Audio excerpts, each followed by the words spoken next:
You are now watching For All Nerds, and on this episode, we review Superman 2025. No spoilers. And we are joined by special guests, Black Gay Comic Geek and Gotham Geek Girl.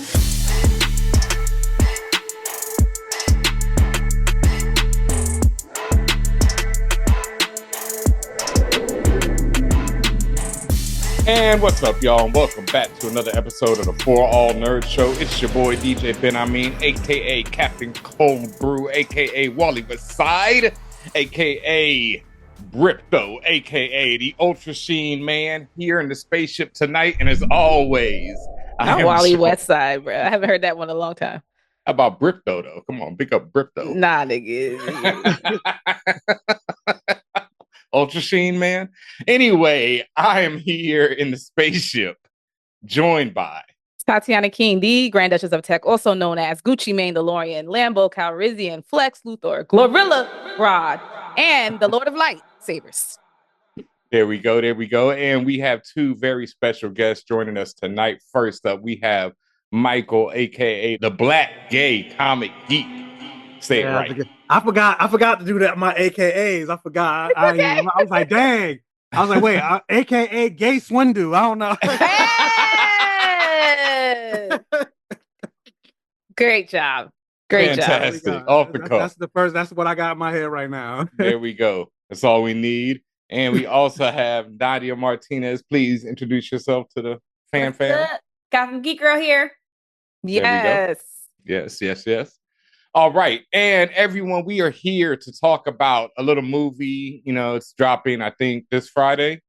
Right? Mm-hmm. Yeah. That's correct. Wow. The 11th US, yeah. Yes, the 11th in the US. Little movie you might have heard about from a comic book company. You know, some people might have read a few of these comics one time or another. Superman dropping Friday, July 11th. All of us have got to see it. We will be discussing it. This is a no spoiler zone, though. You don't have to worry about anything being spoiled. We're not going to talk about any major plot details, nothing you haven't seen or heard about. And, you know, we just going to talk some themes, how we felt about it, all that good stuff. That's right. Yeah. So where do you want to start then? Let's let our guests start off. You know what I mean? Okay. Yeah. I want to hear what Tatiana, but no, I'm like really curious because your face has been just like, I'm trying to get something from you, but I'm like, did she like it? Did she hate it? Like, I'm curious. I'll never tell. No, I'll tell later. But well, you know what? Let's get some overall sentiments, right? So since you were talking, Michael, let's ask you first. Overall, before you go into any deep detail, just what did you think about the film? Overall, I had fun. I liked the movie. I didn't love the movie, but I liked the movie. I definitely feel like for the longest time, especially since we live with the SnyderVerse, it's like the first time we're getting like a Superman movie that's really, really for kids. Mm-hmm. And this version of Superman really leans into the Silver Age wackiness of Superman. Like you think about Superman back in the day, like my dude was shooting freaking rainbows out his fingers and many versions of himself. I told Tatiana about this last week. She didn't know about the mini version coming out his hand. Many versions coming out his hands. Like Superman, that man was like this. He put his palm up and that little Superman came out. Like Superman has always been a weird, wacky character. And even to the point that he has a fucking super dog. So like, I feel like this movie is like really leaning into, especially like with James Gunn. Like, so this movie is really leaning into that comic book wackiness. And even like the color grading is much more bright and vibrant as opposed to the Zack Snyder gray wash filter. And so I think because of that, like it made me feel more hopeful. Like Superman got to be a hero again compared to like the Zack Snyder Superman movie. So like I enjoyed it. It was fun. Okay, Nadia. I think the characters are what I liked more so than like the crafting of the script. Okay. But I think the characters are what really made me interested in the movie. Like, I think they were really strong. Okay, strong. Okay, strong character work. Okay, Nadia, what do you think overall? I think it did a complete 180 from Man of Steel, and it's very lighthearted. It's warm. It's wholesome. I will say I did not love this movie. I don't think it's a masterpiece. It's not a Nolan. It's not a Sam Raimi. It's entertaining. It's a happy-go-lucky superhero film. It's fun, but it's very gun coded, and it's a little bit too much on the campy end for me, where there's no repercussions and a lot of things that should have mattered didn't really matter. And I'll get more into that later. That's fair. You said gun coded? Gun coded.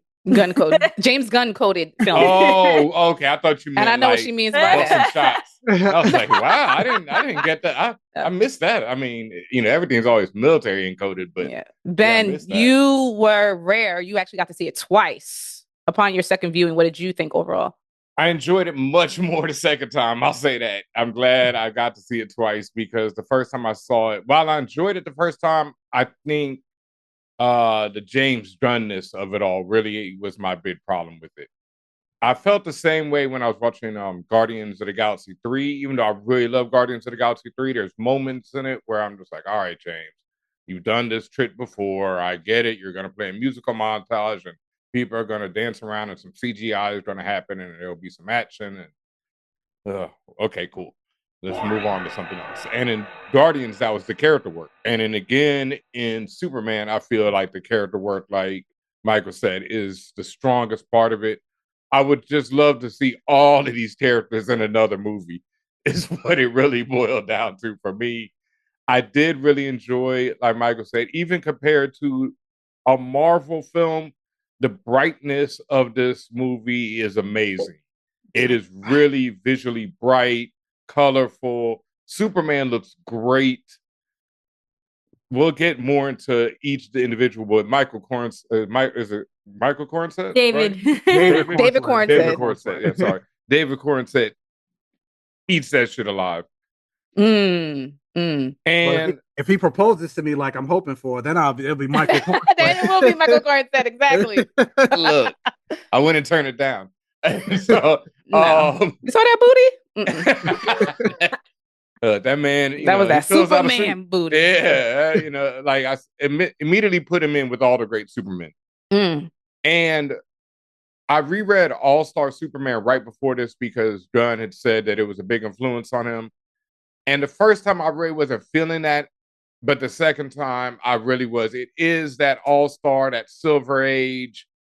I love the relationships. I love Lois and Clark, all this type of stuff. I loved all that, everything going on. Yeah, overall, I liked it a lot. It just, Gunn is, we'll get more to that. Yeah. I'll start where you left off. Gunn be making choices. Yes. I have notes. My overall, I am deeply on the fence about this film. Yeah. I'm not sure whether I liked it.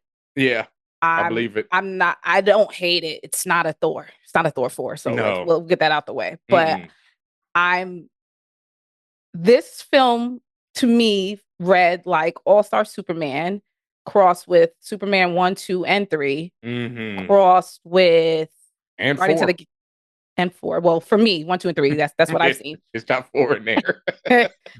And Guardians of the Galaxy. And I think that's potentially to its detriment. I think that's great for people who have the full history of Superman and want to see all of the, like, literally, he threw all of that shit in there. I mean, everything you could have thought of. All the you made a great point, Michael, which is one of my main both delights and concerns about this film.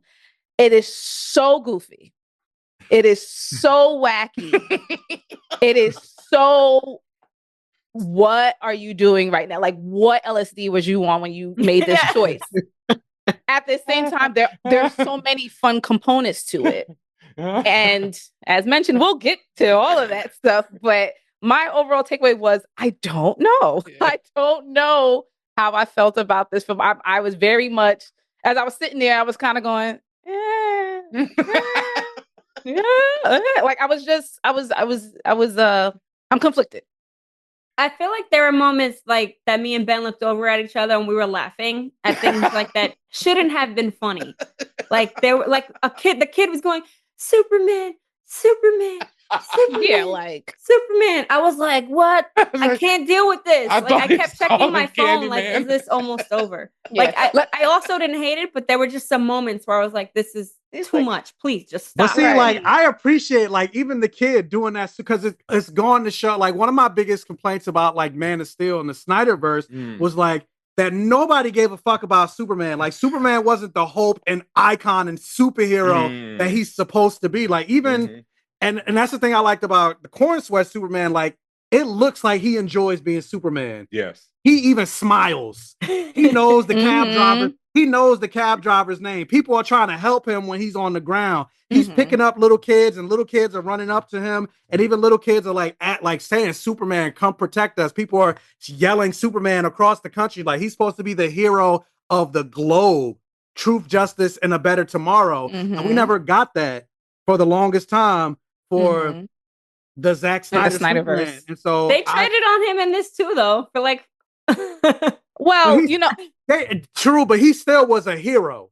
He was still very much a hero. And I'm going to actually go piggyback off that, Michael, because that is one of the strengths of this film. I felt like they did a big return to the heart and soul of classic Superman, which is, this is the hero. This is the one that famous panel you showed me, Ben, about when he's holding that kid at the edge, like the kid wants to jump off the edge of the building or something like that. You are. And like that singular point of hope, that singular point of faith, like they brought that back. They brought off the levity back to Superman. Like you said it really good, Nadia, a complete 180 to what we've seen about the dreary, I don't smile, I'm not fucking with y'all type Superman, right? Because that's kind of what he gave off. Even though I love Henry Cavill as Superman, I still love him as Superman, but I get it. I get it, right. And I would say that, Ben, similar to what you said earlier about this being a beautiful kind of legacy to the classic Superman, this was David Corenswet killed that. Like, he did an amazing job. And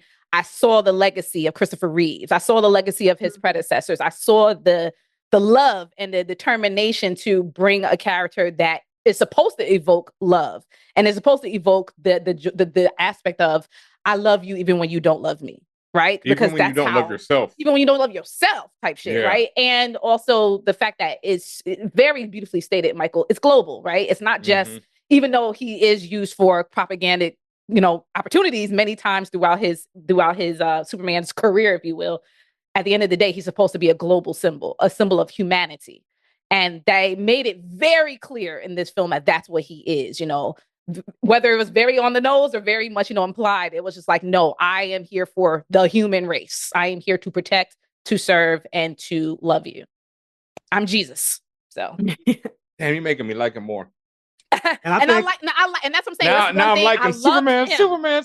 Now I'm loving that shit. I loved him. And yeah, again, and I think once you go into the movie, because it's not something that expecting it, because also we're so used to like the SnyderVerse, even like the MCU and the Marvel movies and things like that. But once you go into this movie knowing, like, I feel like James Gunn really made this movie. He didn't make it for us.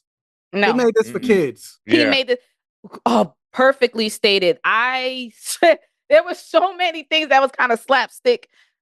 Dialogue was kind of weird. I'm just like, who's this for exactly? So they did age it down.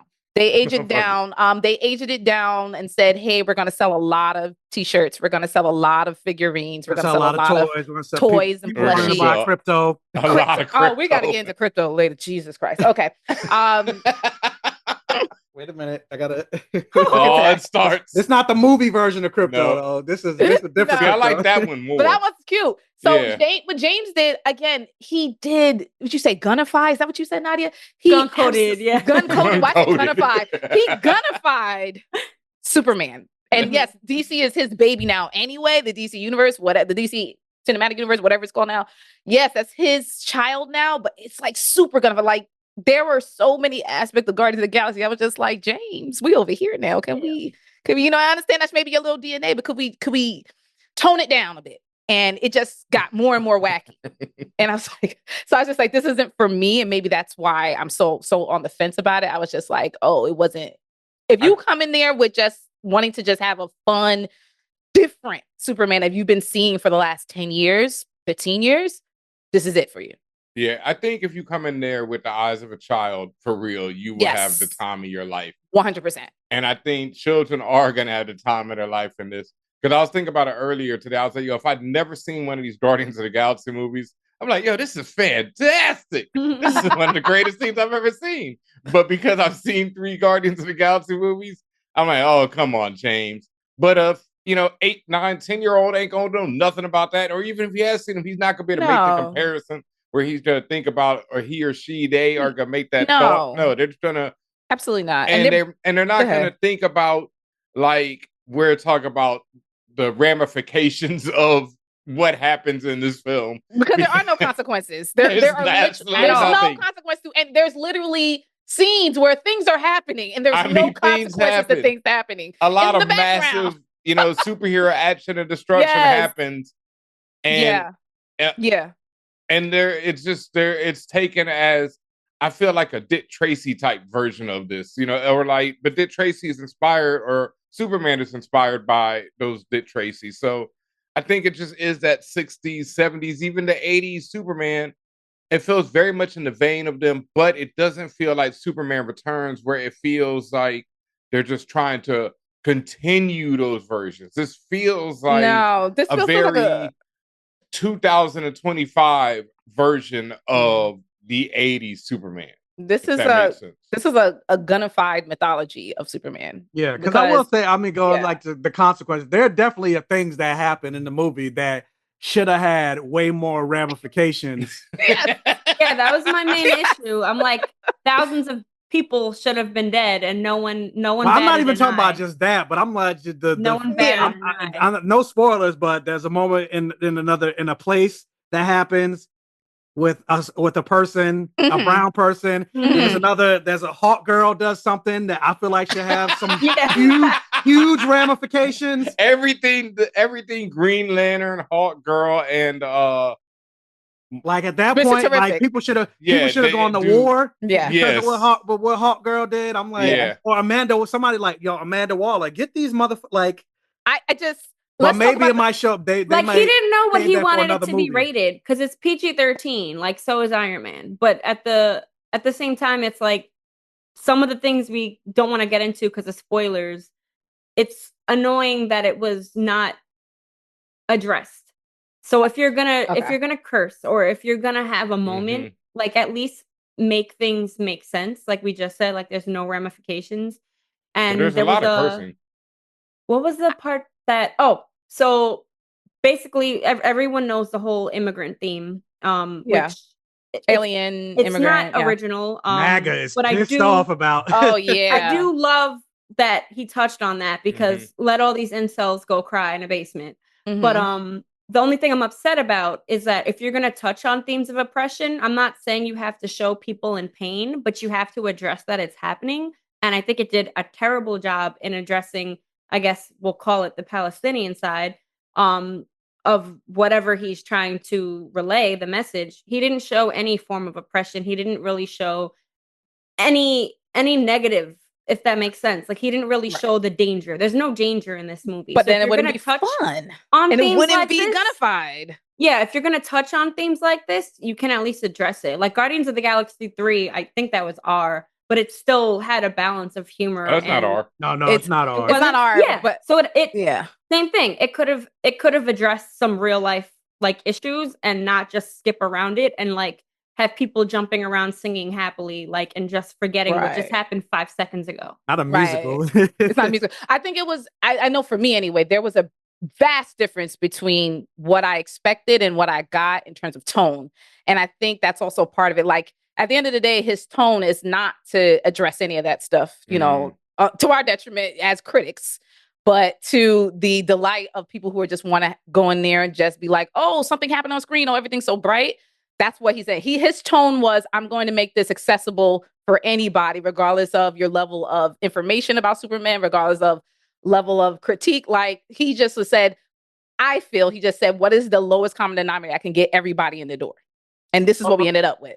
But for me, though, like, even though maybe he could have dived and delved more into the politics of everything that was going on, like Baravia and things like that, like, and there's no spoilers because that was in the trailer. Yeah, that's in the trailer. Like, I still appreciate that it was even addressed in the movie.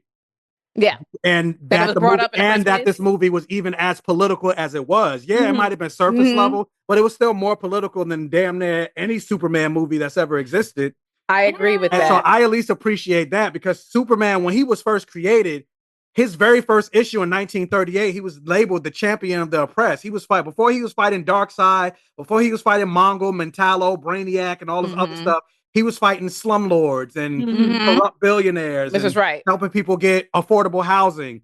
And so showing just a modicum of that in this movie, because a lot of times when we think of Superman, we always think about the grandiose super battles. And while there was that in this movie, we still got to see him help out the little man to the point that he saves a squirrel. Like, which again, goofy or what? But you know, I'm like, okay, fine, I get it.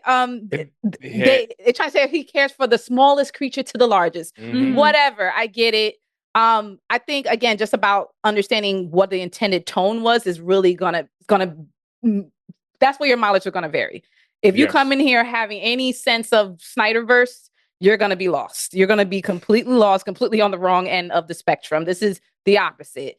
Go ahead, Ben. What you about to say? No, go ahead. Keep going. I was just laughing at the idea of it being anything like the SnyderVerse. No, this is completely different. And you know what?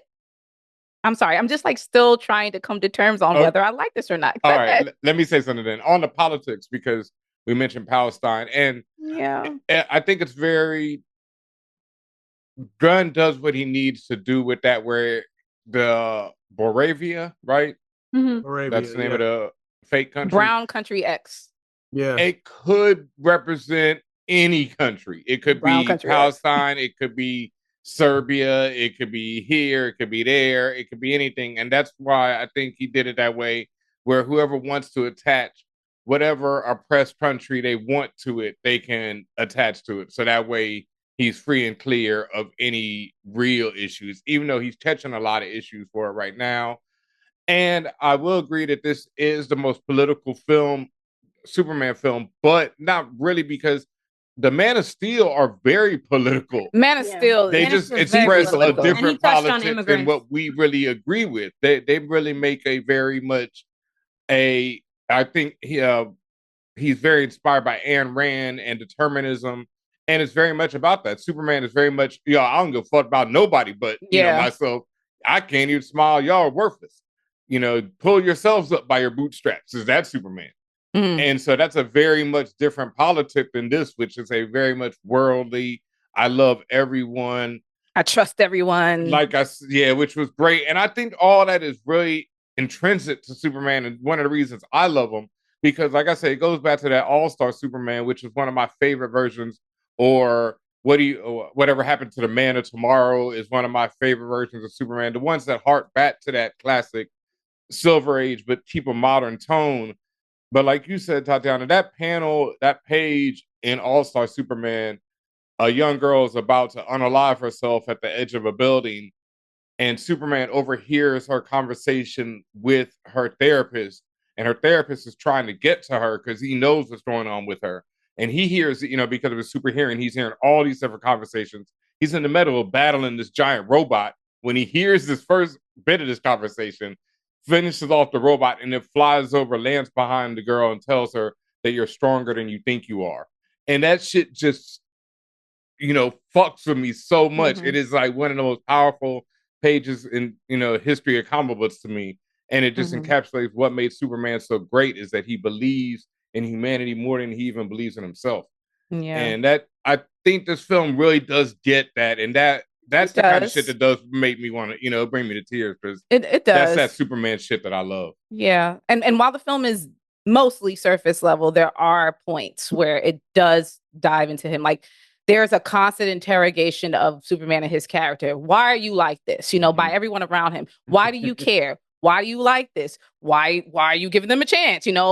Why do you care? Why do you trust these people? Like, it's constant, and he is very consistent throughout it.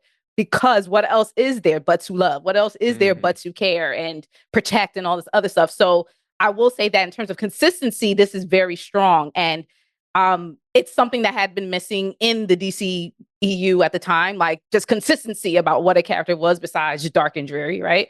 About who they were at their core. I think this tries to be as consistent and, I guess, deeply connected to legacy as possible. And because of everything that you're saying, Tatiana, and going back to what you said, Wally West Side, but like that's kind of why I disagree with the like when you guys are like Man of Steel was very political. It's like yes, it was, but it also wasn't because there was surface, never. It was not even just surface level, but like the difference with that was like the Man of Steel politics and the James Gunn Superman politics is at least with Superman. We got Superman's perspective. There was never a moment where Snyder's Superman explained why he does what he does, why he even wants to be Superman. I felt like the perfect moment and scene would have been that court scene. Like, let him speak his piece and then have that explosion happen. But we never really got to hear any of his internal thoughts, even to the point that like Martha Kent, she was like, you don't need to be Superman. Like, you don't owe this world nothing. No, and see, that's what I'm saying. I hated that. I was like, that's not like Martha would not say that. But that's my point.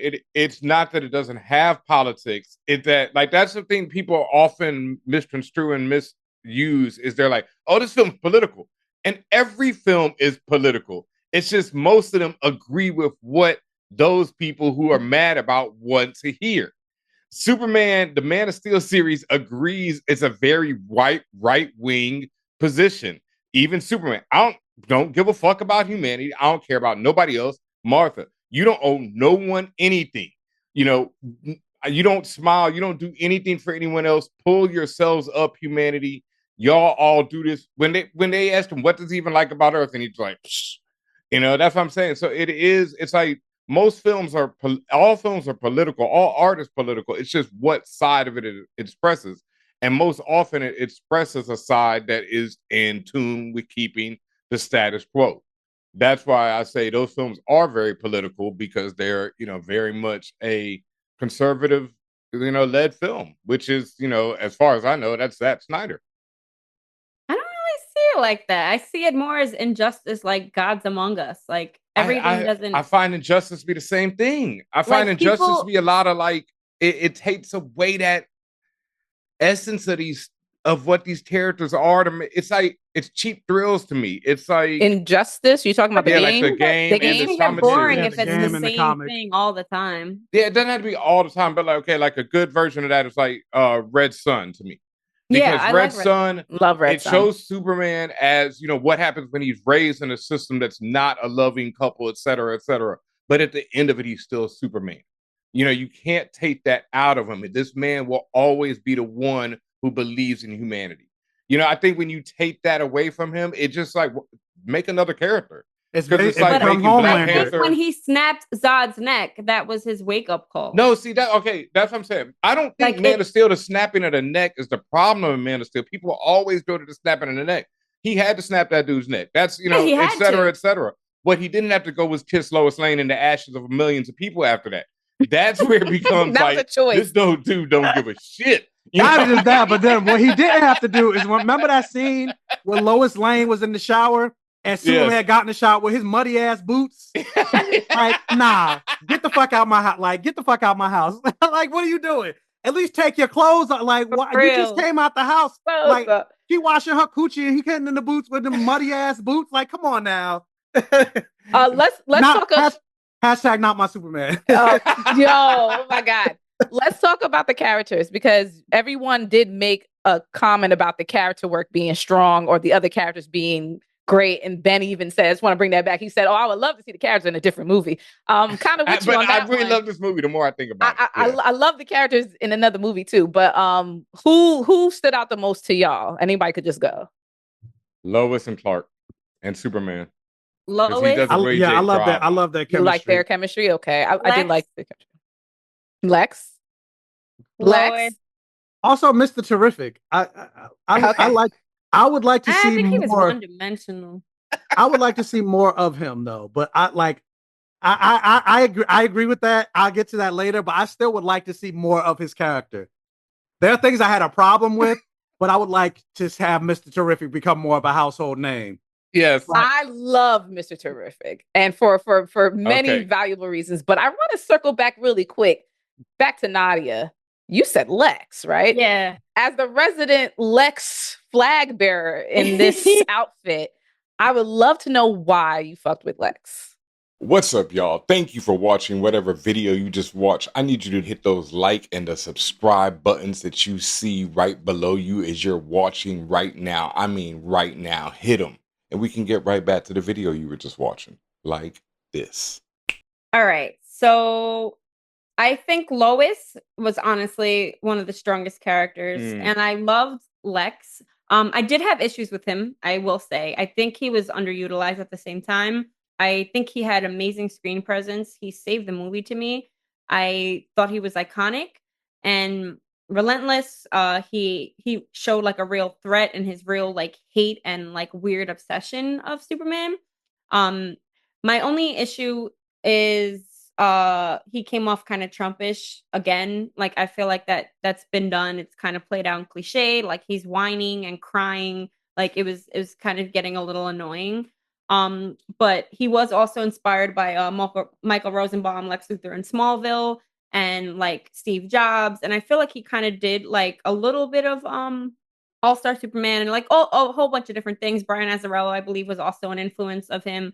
And I just think the Trump satire was a little too much for me. But aside from that, I want to see more of him as a villain. Like I think he's a great villain. Like the actor. I think if we get a better story, because essentially my whole point of the movie, issue with this movie in general, is the script is absolutely terrible. The dialogue is horrendous. Every single character's dialogue is horrendous. So aside from that, if you take that away, I think the casting is phenomenal. And I think he did a good portrayal if he had a better script and wasn't crying every 5 seconds. See, I didn't get the Trump aspect from his version of the character, because I would say this is one of the smartest versions. No, he's smart. The most tactical Lex Luthor versions that we saw. And we know that this president is not smart. So, no, I know, but the whining and the whining aspect, but like and the crying and the I'm better than you attitude. I appreciate the tactical element of Lex Luthor. And then also like I'm gonna say it. This is who I am. Say it. I'm gonna say it. But like after watching this movie, I was like, you cannot tell me that Lex Luthor, after like the obsession and the hatred, like I was like, you cannot tell me that Lex Luthor is not a repressed gay man that is so in love with Clark Kent, that when he doesn't know who Clark Kent is, but so in love with Superman that he can't handle it about him. He can't deal with it about himself. And that's where that level of hatred is coming from, because he doesn't have that level of hatred for anybody. It's specifically Superman. And it's like, in my mind, it makes sense. And obviously I know it's not literally what it is, but I'm like, if you find out that he's like a repressed gay person and he's secretly in love with this man, like it would just make so much sense. Like the level of, like, I mean, even just on a hate perspective, like usually the people that hate the most actually love that other person. Sometimes it is like, just pure hate. Or they talk about the studies of like, oh, the most homophobic men are secretly watching jerking off to gay porn. Like, so I'm like, that's Lex Luthor. I wouldn't. No, I want. That's never been done in the comics, right? They never did that take. No, they never did that. That's why I was like, I know it's not going to happen. They did a version of that in an Image comic called Irredeemable. Oh, okay. But that version of Lex Luthor. Well, here's my thing. I'm typically, like I said, I mentioned the Lex Luthor flag bearer. I'm also the typical like Lex Luthor sympathizer as well. And this is from years of seeing all the different iterations of him. I will say that Nicholas Hoult did that with the material he was given. He ate with what he was told to work with. I think he did a phenomenal job in that way. I don't know if I really like this depiction of Lex Luthor. And again, nothing about Nicholas as an actor. His acting was superb. He did what he needed to do. He had presence. I will say that. Much better than Jesse Eisenberg and the rest of the holes back there, which really to me like sullied the name of Lex Luthor. So he gave the formidableness, he gave the presence, all of that. At the same time, the material. When I say the material, I'm talking about the script, right? I'm talking about the dialogue and all that stuff. I agree with you. It took him to a place where it to me it gave evil Jeff Bezos even more evil than he already is. And it just gave, I'm a billionaire that wants to do whatever I want. It didn't give, for me, again, just someone who is really down with Lex, like, why his true reasons for hate. It's just like, oh, I'm hating because I just don't like that nigga. Like, y'all, like, it gave pure jealousy. And it's not to say that Lex has never been jealous of Supes. Yes, obviously. He wouldn't do half the shit he did if he wasn't jealous. But it's at least from like the animated series that was like back in the WB back in the day, they gave more depth. And even the comics, they gave more depth to why Lex really did not fuck with him. And it wasn't just, because I don't like this nigga's hair, how it curls to the left. It wasn't that. It was more like, and from a political perspective, like he was like intrinsically opposed to the idea that this person from another planet, this thing as he calls it from another planet, could come down and enjoy the rights and privileges of us on Earth who are suffering, or other people who are suffering for a multitude of reasons. And it goes even deeper than that. But that is really the crux of what, for me, what Lex's concern, to say it lightly, was for Superman. It wasn't just because I was jealous. So seeing this Lex, and I don't like that nigga just cause, I hate to hate. Like, I was just like, As a counterpoint to that, I think, and like I said, because I did see it twice, when you look at it through the eyes of, like we said before, a childlike lens, I think they really do get both of those across. One, the jealousy is clearly there, but it is also stated that he has a problem with Superman being an alien who looks like human and represents this godlike being on Earth. That is... It's stated, but again, because this is a child approach, they're not going into it. Like, it's stated, but then from what you see of his actions, it's whining. It's crying. And that's where I'm like, damn, like, y'all took it back down to the levels I don't like again. Like, y'all didn't keep him up here where he was. No, that's the problem with this film, is that it does do pretty much everything. And then even things that are very adult are treated very childlike. And that's the one thing I have. I'm one of those people who feels like kids should be able to see certain things, and I grew up on a lot more violent things than I probably should have, and this has nothing on the type of things that I grew up on. So I don't mind that, but there are violence, there is sex mentions, and there's a lot of cursing. So just to be aware of that if you are a parent taking your kid. It's PG-13, right? PG-13. Yeah, I would have definitely has to be. I want to make sure we give, again, just continue to talk about these characters. I want to shout out Rachel Brosnahan. Brosnahan, yeah, one time. She's my other favorite.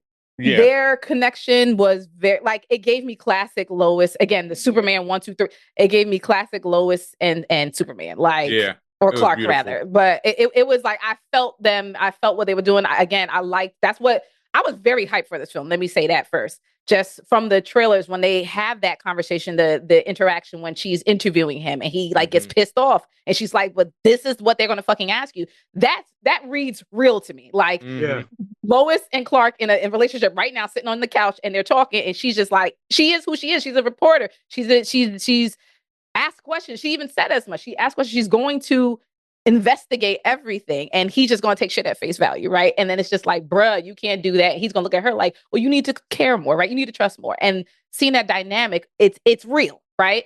Eddie, his name is Edie or Eddie, but Eddie Gathegi.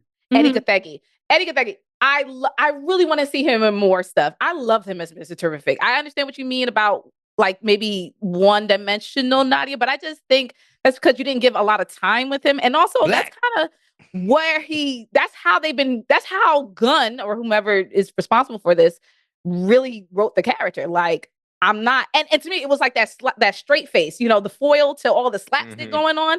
You needed that foil somewhere, and he was the foil. Yeah. And I fucked with it, and I just liked a black man that was just like, y'all hoes out of control. Let me do something that's actually going to be effective. And let me, like, to me, like, shit, half the shit would get done and Mr. Terrific didn't pop out. Like, literally. And he was really the only one that doesn't have powers. Like, Hawkgirl has powers. Green Lantern has a ring.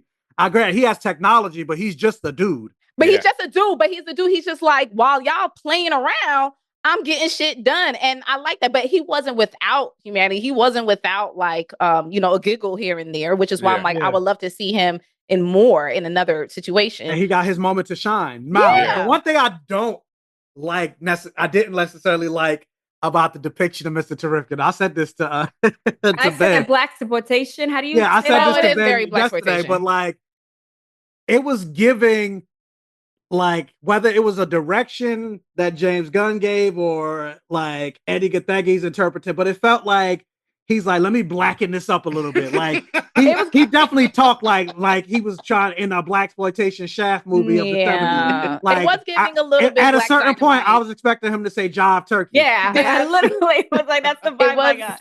I mean, they gave him the wig. They gave him the afro-shaped wig. So it was giving a little Black Dynamite. I will say that. And it's very interesting because I was reading an article where he almost didn't want to do the role because he thought that the mask resembled blackface.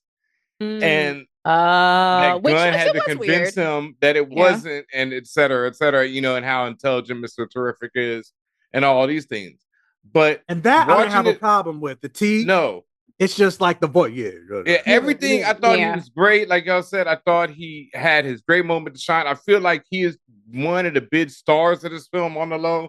I feel like it's Superman, Lois, and then Mr. Terrific as far as order of how people are going to react to characters in this film. And then there is that the second time I watched it, I could not stop thinking about RDJ and Tropic Thunder. That's all. The voice was, and it's weird because he's a Black dude. But you know, having seen him in other he doesn't roles, talk like that. We know he doesn't talk like this. Doesn't talk like that at all. This voice isn't his. Weird. It's like when I saw Mos Def in, it's at 21 Miles. There's this movie he's in where Mos Def does this crazy voice throughout the film, and I'm like, I know you don't sound like this, Mos Def. I don't know why you're doing this. He said his name like that. Yeah. I get like it's acting at the end of the day. Part of the whole, like, when comic accurate sometimes doesn't translate. Like, it's 2025. They didn't have to do Guy Gardner's hair. They didn't have to do Mr. Terrific's hair. They didn't have to do their costumes. I mean, if we're going to I like Guy Gardner's hair.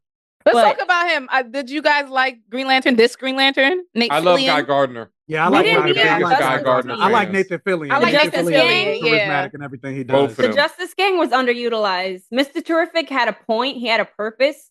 But I feel like having Hawkgirl was pointless in the movie. Oh, she was Dina. She was literally just Dina.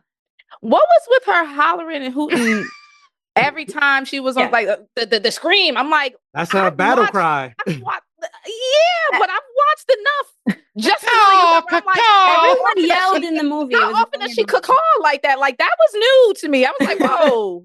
Like that. It's just like she wasn't doing much. Like, especially when her little fight scenes, the bit of, I mean, she was like a Magikarp. She was very ineffective in everything that she did. In not a Magikarp. She was, and I was just like, this is weird because I'm used to Hawkman being effective. So I was just like, what's going on? And also, like, even though they did away with that, the what's his name that it was previously Hawkman, that he only got that 5 seconds. Aldous? Hawkman, Aldous Hodge. I love Aldous. They gave him a chance to actually do some real shit and be effective, and then they jumped to this, and I'm like, I think that's back to whole Gunn's. I need a team. Like, he had to establish a team instead of letting Clark have his own movie.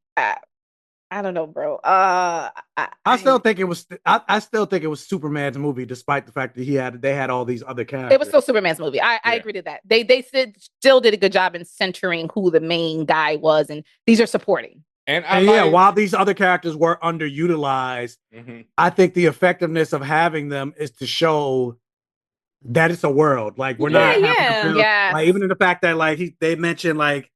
But it's that whole hypocriticalness because people are like, oh, Snyder had this in it and this in it. And it's like, it's world building. It can happen. It's world building. And I will say, I actually like that about this film, that they made it like, and which is what a big issue I have with MCU stuff is that they don't show that it's a full world where everything is happening at the same time. And all of these people are in the same zone, country, town. Like, one thing happens and it's affecting the other things, or it's not because the people are not flying to help, right? Like, that's like the CW, right? For lesser like characters. I like that this film did that, where it's just like there's things happening and Superman may or may not be helping, but there's things still happening and it's still happening all together in real time. Versus MCU, half the time they don't even acknowledge that it's happening or that it exists, right? And you got to guess, well, which timeline are we in and all this other stuff. Whereas it was literally everyone existing at once. Shit's happening. And at least DC has the excuse where every hero has their own city. Like Superman is Metropolis, Batman's Gotham, The Flash is Coast City, like or Central City. Right sorry, now. But and like with Marvel, all these niggas in New York. It's true. We just got Reeve in Chicago. Doctor Strange is down the street. Thunderbolts is happening. Spider-Man You mean tell me Spider-Man ain't swinging through to be like, what the hell is going on with this boy character? Where the hell is as nosy as Kate Bishop Hawkeye was that we saw in the right. You mean tell me she ain't going to like, what the fuck is going on? And we do have to understand like threat levels will require different levels of hero and all this stuff. I get it. Not every threat's gonna like, street threat level is probably you're not gonna get RDJ to pop out. And you gotta remember, like in the case of a Thunderbolt situation, all them cats might have been like, what the fuck is going on? And then they sitting in their room having nightmares. You got to remember Thunderbolts. I mean, maybe, that black shit came through. It don't matter what they was doing. They went into the mayor. Like, why he ain't at least show him on the screen? Like, depends on the timeline. It depends on the timeline. Again, Kingpin would have been in his off, and that's all. Just getting back to Superman again. I will say they are doing a good job in terms of just letting you know that this is a world where everything is happening all at once and everyone is in there. Like I like that it wasn't like we had to wait 2-3 movies from now to introduce a character. Like it was like everybody's here right now and you can utilize them at any time. Yeah, and it's also we're also like judging Marvel 30 movies in while they have all these big budgets, etc. So he has that greatness where he can say, okay, I've got all these characters, I can use them right now in the first film out. Marvel also had that freedom, and Marvel didn't have that. Marvel didn't have the money. I'm talking about right now. You said 30 years. Why are we going so far back? Like the last. But what I'm saying, Marvel does do that too. Marvel will give you 4-5 characters in a movie. That matter, or the ones that they build up. Marvel hasn't had the best movies lately. We still ain't seen Shang-Chi since. Well, he was in the he was in the end credit scene. He was standing around. Yeah. What end credit scene was Shang-Chi in? Oh no, that was his end credit scene. You're right. That was his. Yeah. At the end of the day, I'm still a Marvel fan. I'm wearing the damn shirt. It's just I did enjoy that about Superman this film 2025 that they didn't wait. He didn't wait and try to build it up. He was like, hey, let's just throw them niggas in now. Yeah, and I did want to say one thing because Nadia, I get you're a Snyder defender, but it's like you can't call shooting Jimmy Olsen in the face introducing world building. That's what Snyder did. Like Snyder had Jimmy Olsen as some random soldier. No, there's shit that was stupid in that. I will say. And that's what I'm saying. Like, while this is like, and once again, I go back to that essence. Like, I love Jimmy Olsen in this. Right? He's my favorite too. Yeah, I thought he was so great because it got that essence of Jimmy Olsen being this smart, capable. The girls love him. All this like girls, dudes, everyone loves Jimmy Olsen. He's Superman's pal. Mike, are we gonna get the watch? Yeah, I was mad. Yeah, I was. But especially on the second view, I was like, it took me that second view to be okay. I get where they're going with this, and when I got where they were going with this, I loved everything, and I mean all the goofiness. Oh my God, Perry White! There's a goofiest moment in the world with Perry White in this film, and the first time I cried, like, what the fuck am I watching? And the second time, I was sitting there like, yeah, all right. Perry's, to me, has always been, especially from the animation, has always been tongue-in-cheek funny. Like, he's always said some wild shit and done some wild shit on the low. Skylar Gisondo, who plays Jimmy Olsen, I like that you said that. I agree. I was like, has he ever played Jimmy? Because he looked like all of the Jimmys combined. Like he looked and acted like every iteration of Jimmy you've ever seen in any multiverse. And like, I'm like, that's that, like he's him. So I mess with him. I do wish we got the dynamic because Jimmy's supposed to be his best friend. And I didn't get that from this movie. Yeah, we didn't. I don't think because it wasn't really focused on that. It was more like Lois and Clark as opposed to Jimmy and Clark. And it was a little Jimmy and Clark. It was a little bit. It was a little bit, but also isn't that more so like when he's still building his like he was already dating in this. Is that a spoiler? Yeah. No, it's not a spoiler. Okay. I wanted they're kissing in the. They're kissing in the. Because they are. If he, they know that she knows his identity. Like this. Yeah.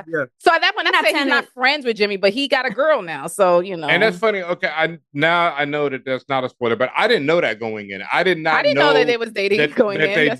That she knew his identity. I didn't know that going. Me neither. Yep. So that's like we talking about Lois and Clark, right? Yeah. Yeah, no, I mean, in the trailer, she's like, can I interview you as Superman? She did say that. I missed that line. And I didn't put two and two together. I'm slow. No, but what I wanted to say, though, is what I did really like is similar to the Batman, where he's not Bruce Wayne yet. He's still finding himself. It's in the middle. So it's not the same regular origin story. We didn't have to see him falling from Krypton. I like that it's in the middle. So that really worked for me because he's more established than Tom Welling. but he's not like Henry Cavill yet. So he's like in the beginning finding himself. He's working as a journalist at the Daily Planet. He's like figuring out like how to balance his life as both. And that actually really worked for me because we see his vulnerability. Even they mention like him being like super naive and like trusting with people. Like that was brilliant. Like that I thought they nailed. Yeah. I know we talked about the big bag Lex, but what about his supporting bads? What did you think about his supporting team of bad people? I was tight about the architect because the architect is she supposed to be like a Feyora? The engineer? The engineer, sorry. The engineer is part of the authority, and the authority is they were actually going to do an authority movie when early on when they first announced the new. As far as I know, I think they're still doing it. It's just being pushed back, I think. Yeah, well, after the way they treated the engineer in this, I don't know. We'll see. But yeah, the engineer's a really dope character, and I felt like they were reduced to pure henchmen in this. It was very henchman-like, and she was definitely just a henchman, and struggle henchman at that. And I mean, like that when you talk about a character straight up declaring their intentions and livelihood in dialogue, it was And I also never understood what her motivate, like why, because the authority aren't heroes, but they are heroes. No, but they have a clear motivation. So I never understood why she's like, what made her want to work with Lex. Yeah, she's like, I gave up my body. Why? There was no why, and even though they said that they did these things, and the engineer just has a much, iller character and much deeper character than that. So it was just to see them reduced to henchmen was like, oh, okay, all right, that's where we're going. Cool. Yeah, it was a little weird. Like I had mentioned again, the old Superman movies. This was very Superman 2. Like I thought she was like a Feyora clone. I thought the big one was I think that's the name, non-clone. Like it just seemed like, okay, we're just doing this again and just in a different way. So, and again, throwaway characters essentially that Ultraman. Don't matter. Oh yeah. So Ultraman. Yeah. I don't know. We talked about the characters, we talked about all this stuff. Just the direction, cinematography, effects. Thoughts about that? I thought the cinematography was a little, not the cinematography, the CGI, especially because they shot with like that long lens. It looked a little weird to me at many points. The CGI. Even like as much as I enjoyed the Mr. Terrific fight scene, I'm like, this doesn't look that great.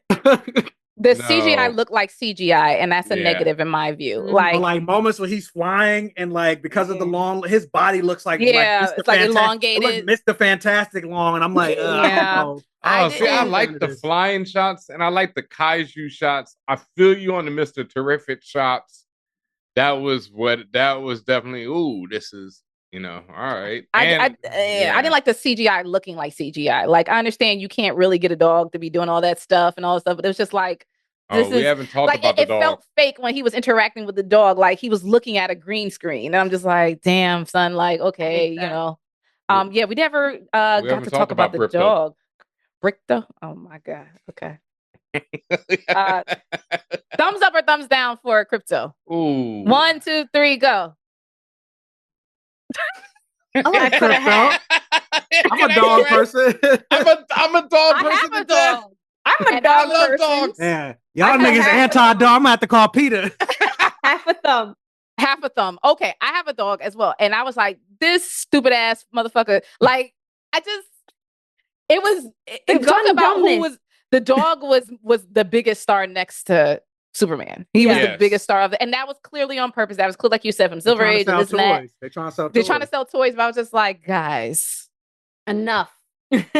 Enough. I think the thing I liked about Krypto is it's a very different version of like usually when you see Krypto, even in the comics, like, he's still a dog, but he's like a dog that like kind of has human intelligence and like, understands things. But this version of like, no, he's a dog that just happens to have happens to have Superman like powers. So I also appreciate the fact that like it also kind of goes to show, granted it's a kids movie, so it's funny, ha ha ha, but it's also like, nah, this nigga's dangerous. Like hella dangerous. And like, there's no consequences. Like even when you see like in the trailer, like when Superman is hurt, he's on the ground bleeding. And the dog thinks it's playtime. He's like pouncing on Superman. Like if that was anybody else, they'd be dead. Like, and that's something that happens like with Krypto, like at the end of the movie, and obviously no spoilers, but I'm just like, he should be dead. Like, Yeah, I don't know. You so that dog needs home training, but then when we see what happens, we understand why Krypto is the way he is. Yes. You said half a thumb, Nadia. Why half? Same thing. I just think he was there too much. Okay, it's cute, but it's just it's too much. It's too much. Too much banter, too much fan service, too much in your face. It's a fan service. What if they gave us Krypto? You think we're gonna get Ace the Bat Hound? Can we get now y'all doing deep cuts. I have no idea what you're talking about. I need Batmite and all that weird shit. But Ace the Bat Hound is Batman's dog. I'm gonna have him fucking people up. Everybody can't have a damn pet now. Come on. You want to hear about Supergirl's Robin, horse? Damian Wayne, Robin, he has a bat cow. He has Bat Cow. So you want to talk about Supergirl's horse? The LSD is strong. Yeah. That's all I got to say. Supergirl has a flying horse. Yeah, that turns into a man that was in love with her. That turns into a man, that's in love with her. Well, sorry, but just back to that, I was going to say two things from CinemaCon that we got. Rachel Brosnahan told us how she studied actual journalists, she consulted with people for her character, and I love that. I thought that was really strong. The other thing we got is James Gunn obviously telling a story about himself and his dog. He adopted a dog, and the dog ruined his entire apartment. So that was kind of his inspiration for Krypto. And I was I get it, but does every single aspect of your life have to be in every movie that you do? There was a dog lovers movie. He puts his wife and brother in every movie. So yes. Oh yeah, no spoilers. No spoilers. The first time I saw it, I did not. It was pure thumbs down to that damn dog. I mean, pure thumbs down. Shout out to no, I didn't want to say. I can't even say who said that. I'll say that someone said that once they were finished watching the movie, they wanted to put the dog down. Damn. Yeah. No, that's excessive. I know. I don't want to say who said that because y'all will give the mail. On my second viewing, I realized that Krypto is not in near as much as I thought he was the first time. And he in that hole a lot. No, it's not. He's in there. It's just he's in there when he needs to be, I guess. And he's in there enough to sell merch, which he is purely there for. But I did enjoy him the second time more because, you said, he's just a goddamn dog who has superpowers. And it's really hilarious because there's one line that Superman says about him later on in the film that just has me fucking rolling inside my head because it's the realest shit ever about this goddamn monstrous dog. And so the second time, I even go thumbs up because it's not. Okay. It's right on the verge of overdone, but it's everything in this movie.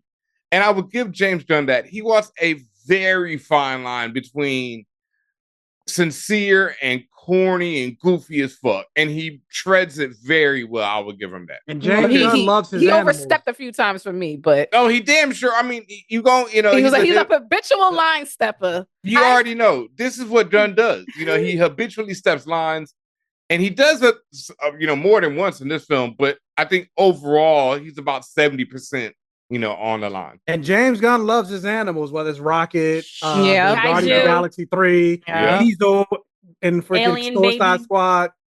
No, you're right.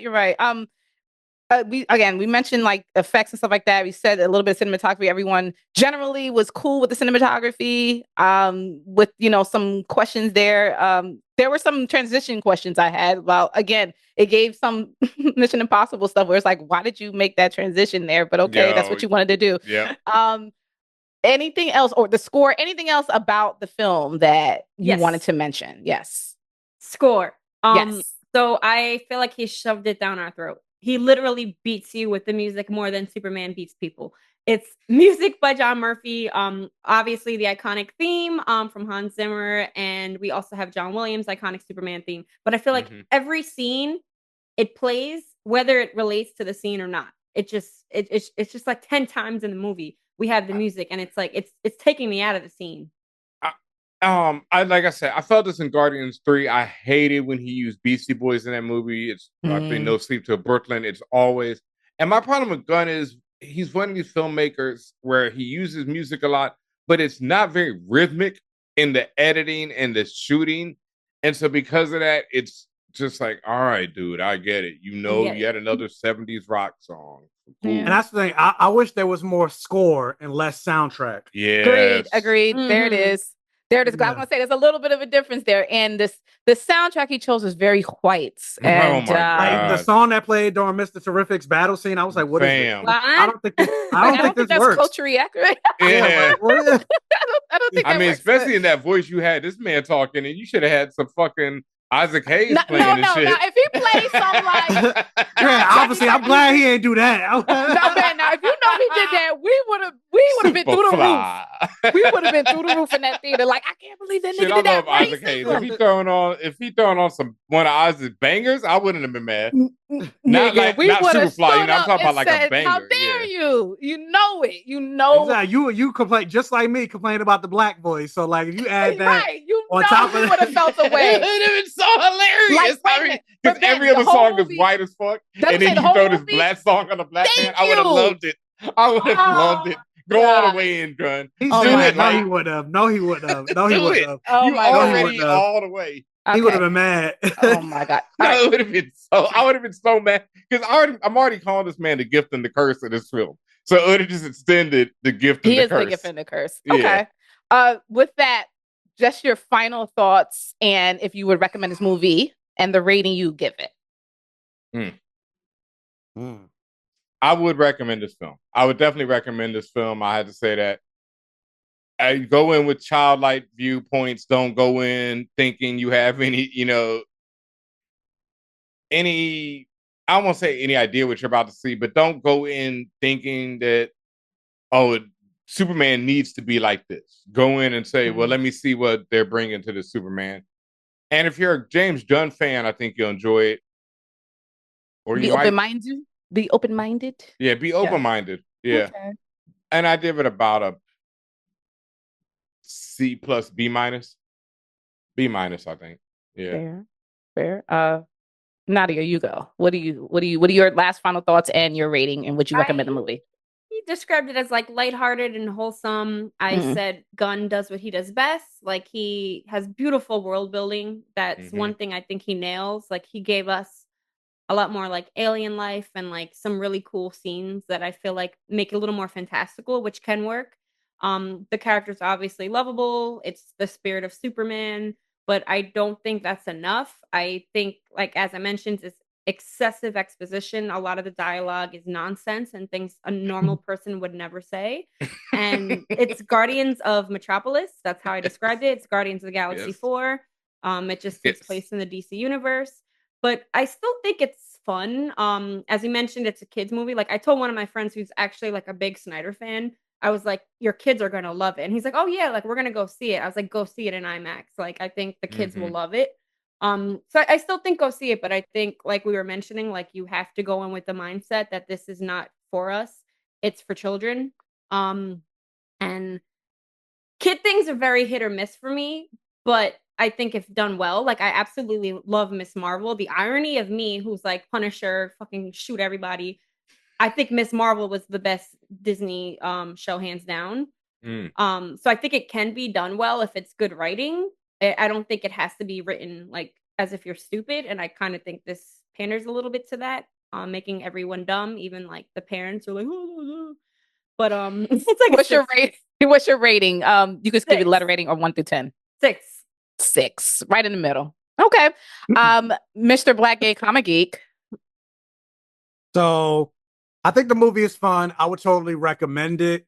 I think also because we're critics and we watch a lot of movies and we're a bunch of nerds, like someone like even like, oh, it's very James Gunny and a lot of he's repeating a lot of the same things that we've seen before. The general audience is not going to notice or really care about anything like that. All they really care is like, can I take my kids to this? This is going to be something I feel like you could take your kids to. It's bright, it's vibrant. Superman is a hero. It makes you hope again. And I think the characters are strong enough in this movie that, at least for me, a lot of the flaws that I have, which I mean, I would agree with Nadia, you, Tatiana, and Ben, like, I agree with that, but I think the characters are strong enough for me that at least overcame, like, it made me want to see more of this world, more of these characters, more of the DCU, and then also, hopefully, we get to see more Superman and Lois, and we get Jonathan Kent, his his gay son. So like, but yeah, I would recommend people see this movie, and I would give it like a 7.5 out of 10. Mm-hmm. All right. And my personal sentiments remain on the fence. I can put my personal views aside to say that there is an absolute audience for this. Yes, it is geared towards children, but I do think just someone who's looking for something different in the Superman story from all of the past darkness and gloom would appreciate this. They would appreciate the levity of it. They appreciate the comedy of it, the weirdness of it, even more so. They appreciate the underwear outside the tights. I think if you're ready for that, then you're fine, right? Like you'll be good. I would rate it probably a 6.5, 7. Because again, lots of merits and lots of things where I just had questions. But yeah, I agree a lot with what you said, Michael. Like I am a critic, so I'm gonna look at this a bit more critically than the next person. So one last thing I do want to add, I really loved how I think Nadia was talking about just how the world building and how lived in the world feels, and not in a like Star Wars way where it feels worn out and dirty. It's where everyone, at least in Metropolis, is very used to the idea of metahumans and very metahuman type events happening around them, and it's just not that big a deal to them. And I thought that was very cool. That always harkens back to the great Superman stuff that I love. And no, I came home, and when I was walking home, I was walking into my house, and my next door neighbor, he has 2 young sons. I want to say they're about 8 and 6. I'm not exactly sure, but I will tell them tomorrow. But my first thought when I saw them was like, yo, take your kids to see this film. Take your kids, yeah. Like I was going to tell them, I'll just be like, yo, I don't know if you're thinking about Superman, but take your kids to see this joint. Yeah. You know? And also, for guys listening, if you're wondering, there is a short mid-credit scene and a longer after-credit scene. So stay for that if you want to get something for yourself. With that, I want to thank you both, Michael and Nadia, for joining us. Thank you very much for joining this short notice. Can you please let the people know where they can find you, any projects you're working on, or anything else you want to plug? You can find me on social media, TikTok, YouTube, Instagram, Twitter, all that stuff. Black Gay Comic Geek. Always say the things that I love to talk about has blood, sex, gore, and magic, or anything in between. So I like talk superheroes, fantasy, comics, horror movies, all that stuff. And of course, I talk about Black representation, queer representation. So I would say representation equals normalization, and representation matters. Make it Blacker, make it gayer. That's my motto. So yeah, so come check out my channel if you want to decolonize your fantasy and make things Blacker and make it gayer for the all gay rhythm. So yeah. Okay, period. All right, Nadia, please let people know about you, where they can find you, and anything you want to talk about.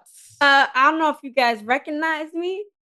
I don't ever wear glasses, but these are like my work glasses. That was your Clark Kent Superman moment. Superman, right there? Is that for the laptop, because I was on the computer since like 8 a.m.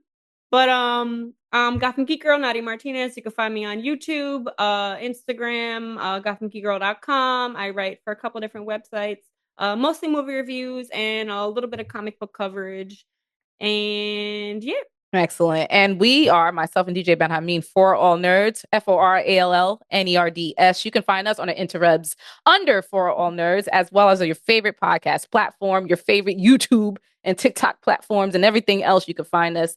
Please make sure you're supporting us in a few different ways. You can go to ForAllNerds.com to get incredible merch, such as the Doom and Gloom shirt that I'm wearing.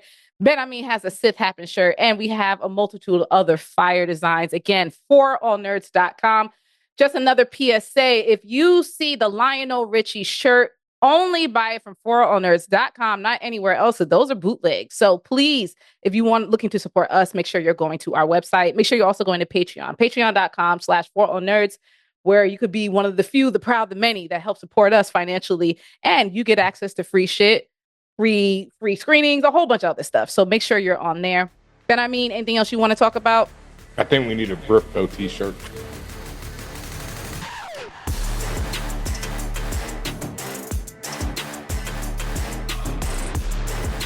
Hey, what's up, internets and the fan fam? This is Tatiana King for All Nerds, and I want to thank you so much for listening and watching to All Nerds. Make sure you like and subscribe to us only on YouTube.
For All Nerds Show is a member of the Loudspeakers Network, where we always say rest in peace to our founder, Combat Jack.